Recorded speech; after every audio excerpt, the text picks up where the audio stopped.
Pero Cristo murió, hermanos, por aquellas personas que se creían que eran inútiles. Murió por estas personas. Dice que Cristo dice, no solo murió por los que eran inútiles, sino por los que eran culpables y aborrecibles. Amén. Cuando hablamos de estas personas, hermanos, hay gente que dice, ay, ese es un inútil, no sirve para nada, que si es un bolo, que es solo tirado en la calle, lleno de moscas. Persona que no tiene ningún valor, persona aborrecible, dice aquí delante de la vista del ser humano. Y Dios murió por todo aquel, hermano, que es declarado culpable. ¿Cuánta gente transita en la vida, hermanos? ¿Cuánta gente anda en este mundo llena de maldad, llena de pecado, llena de perversidad? ¿Y sabe qué es lo más maravilloso de todo esto? Que hay un Cristo poderoso que murió por él en la cruz del Calvario. Dios no miró condición ni posición. Dios lo que miró fue la necesidad de que la gente fuera lavada por la sangre preciosa de Cristo Jesús. Amén. Hay un pasaje aquí, hermanos, en el versículo 7 que dice que alguno puede morir por un justo y puede haber alguien que osara morir por alguien bueno. Y esto puede pasar. Hay muchas personas, hermanos, que fueron héroes en esta vida. Tenemos, hermanos, nuestros próceres. Murieron por causas que ellos creyeron que eran buenas. Ellos vinieron, hermanos, y dijeron que dieron su vida por personas que ellos creían que eran buenas y podían traer una nueva expectativa a la nación. Pero lo más maravilloso de Cristo Jesús es, hermano, que Él no necesitó que cada uno de nosotros tuviéramos una buena jerarquía o que viniera a hacerse un cambio revolucionario, hermanos, hablando políticamente en el mundo, sino que Él murió porque vio la necesidad del ser humano de que fuera desarraigado de Él esta mancha de pecado. Amén. Cristo murió por salvarnos. No, vamos a ver aquí, ya nos cae un poquito de esto. Cristo murió por salvarnos, no en nuestros pecados. Cristo murió por salvarnos de nuestro pecado. No en nuestro pecado, sino de nuestro pecado. Esa fue la intención de Cristo, salvarnos de nuestro pecado. Entonces, y aún éramos pecadores cuando Él murió por nosotros. Nadie va a decir que Cristo murió por Él y que Él era bueno. Éramos pecadores porque Él murió, hermanos, a causa del pecado que había arraigado en el ser humano. Amén. Y cuando Él murió, todavía éramos o estábamos llenos de pecado. Todavía estábamos llenos de maldad. Si Cristo hubiera muerto y ya todos no tuviéramos pecado, no hubiera tenido sentido su muerte. Porque ¿qué iba a limpiar la sangre de Cristo si ya todos nos había quitado el pecado? Entonces, ese es el beneficio de que la sangre de Cristo fuera derramada en la cruz del Calvario para quitar el pecado del grande, del pequeño, del alto, del chaparro, del feo, del guapo, del con dinero, del sin dinero. Cristo murió por todo el mundo. Puede ser, hermano, o sí sucedió que uno osara en morir por alguien que creía que era bueno. Pero mire lo que dice aquí. Esto, hermano, le es tomado por osadía, no es tomado por sacrificio. Porque el único sacrificio que hubo fue el derramamiento de la sangre de Cristo en la cruz del Calvario. Así que no hay rezos, no hay novenas, no hay velas, no hay ruego. Lo único que puede librar al hombre y a la mujer de ir a la muerte eterna se llama Cristo Jesús. Amén. Gloria a Dios. Amén. Y a su nombre. Gloria. Vamos a leer Colosenses 1:21. Gloria a Dios. Si usted lo haya, primero lo lee. Aleluya. Colosenses 1:21. Dice aquí, Rey. el cual nos ha librado de la potestad de las tinieblas. 1:21 le digo. Y a vosotros también, que erais en otro tiempo extraños y enemigos en vuestra mente, haciendo malas obras, ahora os ha reconciliado.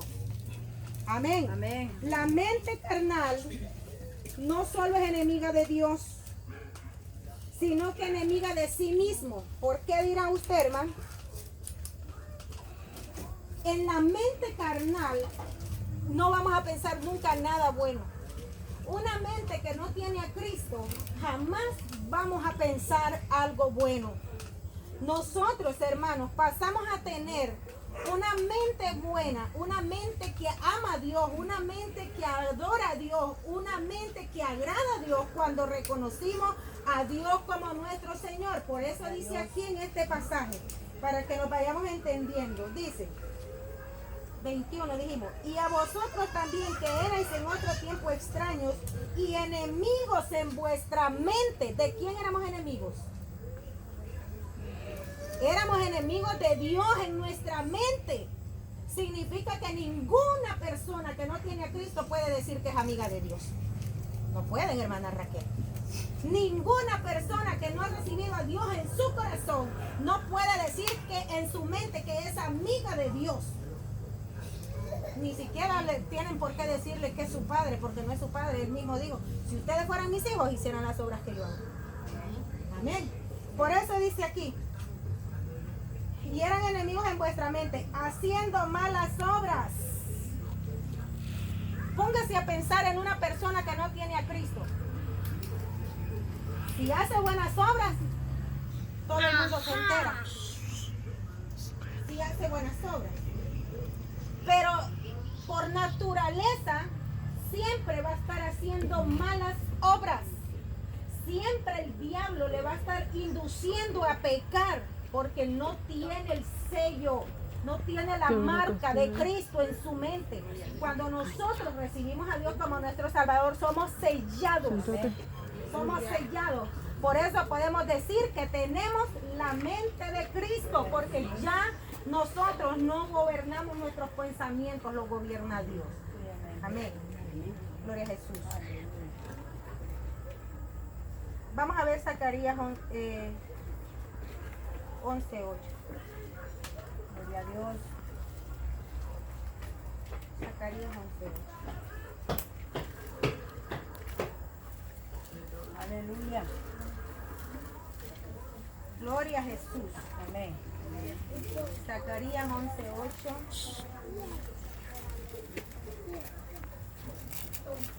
Dice así. Oiga lo que dice Dios, hablando acerca del pecado.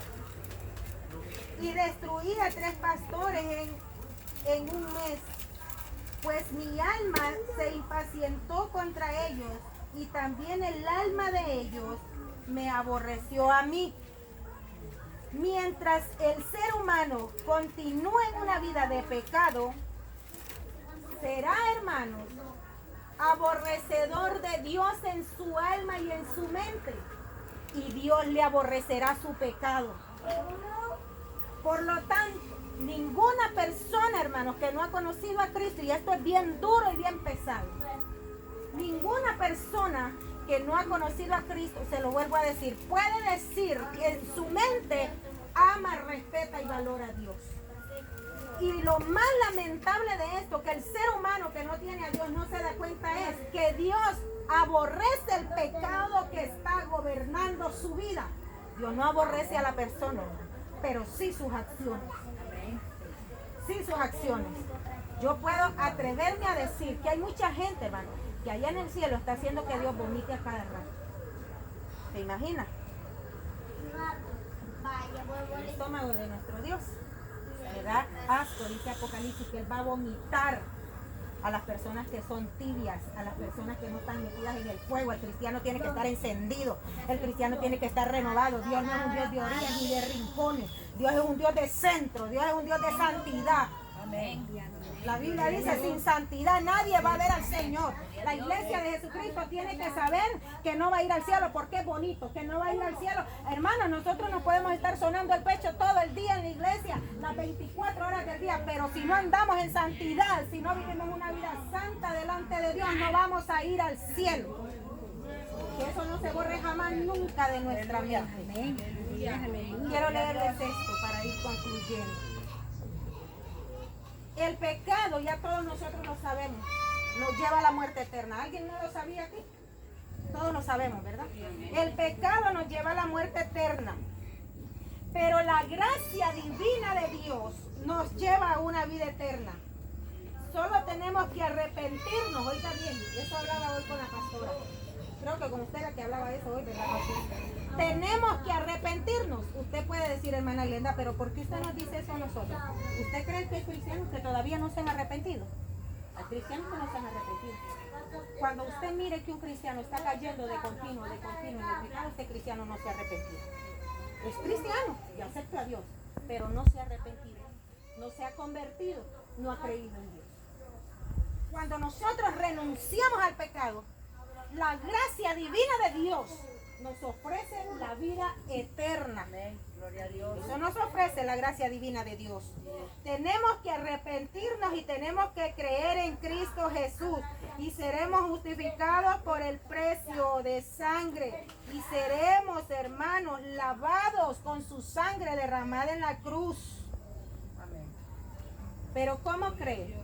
Cuando nosotros estamos arrepentidos, creemos que estamos perdonados. ¿Cuántos cristianos hay, hermanos, que va a la presencia de Dios? Ay, Señor, yo pecador me confieso delante de ti por mi culpa, por mi gran culpa. Hermano, si nosotros practicamos la santidad, entre al trono de la gracia confiadamente si tenemos acceso. Tenemos un abogado, hermanos, que está intercediendo ante el Padre por nosotros.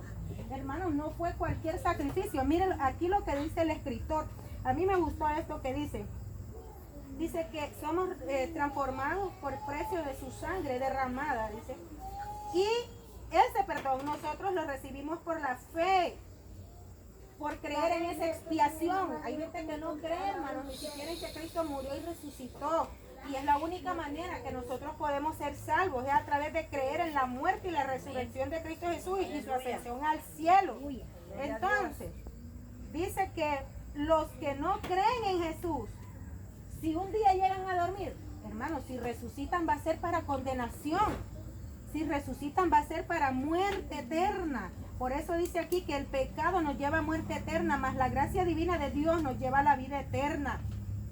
Ahora, dice que Cristo resucitó para librarnos de caer en el poder del pecado y en el poder de Satanás.